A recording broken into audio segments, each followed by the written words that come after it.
நான் வந்து 200 கிராம் அளவுக்கு பன்னீர் எடுத்து இது போல் சின்ன சின்ன பீஸாக கட் பண்ணி எடுத்துருக்கேன். இந்த பாருங்கள், இந்த மாதிரி குட்டியாக கட் பண்ணி எடுத்துக்கோங்க. நம்ம சில்லி போட்டாலும் சரி, இல்லை நம்ம ஃப்ரைட் ரைஸுக்கு பண்ணாலும் சரி, இந்த மாதிரி சின்னதாக போட்டால் எடுத்து சாப்பிட்றதுக்கு நல்லாயிருக்கும். பொதுவாக ஃப்ரைட் ரைஸ்க்கு ரொம்ப குட்டியாக போட்டிங்கன்னா ரொம்ப நல்லது. கொஞ்சமாக இதில் மஞ்சள் தூள், அடுத்து ஒரு 1/2 ஸ்பூன் அளவுக்கு மிளகாத்தூள் சேர்த்துக்கலாம். அடுத்து ஒரு 1/2 ஸ்பூன் அளவுக்கு மல்லித்தூள் சேர்த்துடலாம். ஒரு 1/4 ஸ்பூனுக்கும் கம்மியாக கரம் மசாலா. அடுத்து ஒரு 1/2 ஸ்பூன் அளவுக்கு இஞ்சி பூண்டு பேஸ்ட், 1 ஸ்பூன் கார்ன்ஃப்ளவர், தேவையான உப்பு சேர்த்துட்டு இப்போ கலந்துருவோம். தண்ணியெல்லாம் சேர்க்க வேணாம், பன்னீரே கொஞ்சம் ஈரமாக தான் இருக்கும், அதனால் தண்ணியெல்லாம் சேர்க்க வேண்டாம். அப்படியே உங்களுக்கு இதில் தண்ணி சேர்க்கணுன்னு தோணுச்சுன்னா கொஞ்சம் எண்ணெய் வேணால் சேர்த்துக்கலாம்.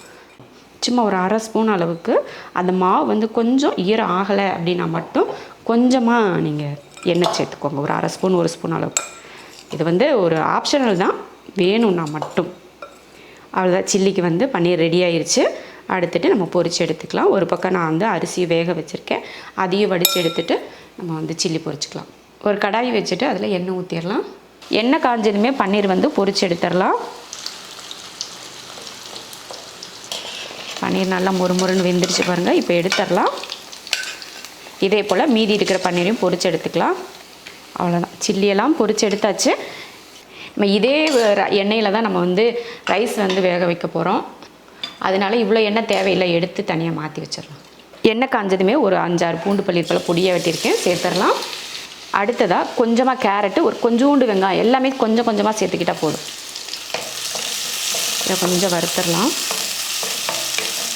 சும்மா அந்த காய்க்காக கொஞ்சம் உப்பு, ஏன்னா ரைஸில் பன்னீரில் எல்லாத்துலேயும் உப்பு சேர்த்துருக்கோம். இதுலேயும் கொஞ்சம் உப்பு சேர்த்துட்டா காய் நல்லா உப்பு பிடிச்சிருக்கும் இல்லையா, அதுக்காக இதில் கொஞ்சம் உப்பு.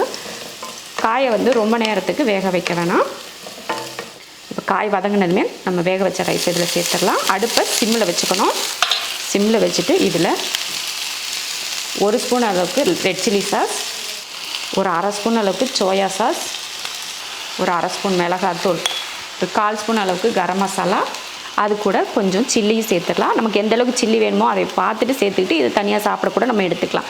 அளவுக்கு அதிகமாகவும் சில்லி இருந்தாலும் நல்லா இருக்காது இல்லையா, அதனால் போட்டுட்டு எல்லாத்தையும் கலந்துருவோம். உப்பெல்லாம் சரி பார்த்துட்டு தேவைப்பட்டால் கொஞ்சம் உப்பு சேர்த்துக்கலாம். நல்லா கலந்தாச்சு. இது போல் அதிக நேரம்லாம் இல்லை, ஒரு நிமிஷம் 2 நிமிஷத்துக்கு இந்த மாதிரி கலந்துட்டா போதும். அடுத்து இறக்க போகிறதுக்கு முன்னாடி கொஞ்சம் மல்லித்தலை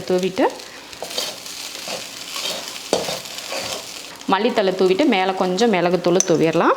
சும்மா ஒரு 1/2 ஸ்பூன் அளவுக்கு. அவ்வளோதான், அருமையான பன்னீர் ஃப்ரைட் ரைஸ் ரெடி ஆயிடுச்சு. நம்ம வீட்டு ஸ்டைலில் இதுதான் நான் வந்து பன்னீர் ஃப்ரைட் ரைஸ் இப்படி தான் பண்ணுவேன். நான் வந்து இது அஸ்மா காலேஜ் லஞ்ச் பாக்ஸுக்கு தான் செஞ்சுருக்கேன். அஸ்மாவுக்கு வந்து பன்னீர்னால் ரொம்ப ரொம்ப பிடிக்கும். அதனால் சரி, நீங்கள் அவர் ரொம்ப நாளாக கேட்குறேன் எனக்கு பன்னீர் ரைஸ் காலேஜுக்கு செஞ்சு கொடுமா அப்படின்னு. அதனால் சரி இன்றைக்கி செஞ்சுருவோம். சரி, நிறையா கேட்டால் அதனால் இதில் ஒரு பாக்ஸ், அப்புறம் குட்டியில் இன்னொரு பாக்ஸ் போட்டுடலாம். இதே போல் நீங்களும் லஞ்ச் பாக்ஸுக்கு எதுனா செஞ்சு கொடுத்து பார்த்துட்டு எப்படி இருக்குன்னு சொல்லிவிட்டு கமெண்ட்டில் சொல்லுங்கள். பிடிச்சிருந்தா லைக் பண்ணிவிட்டு ஷேர் பண்ணிவிட்டு நம்ம ஷெரின்ஸ் கிச்சன் சேனலை சப்ஸ்கிரைப் பண்ணி பெல் ஐக்கானை கிளிக் பண்ணி வச்சுக்கோங்க.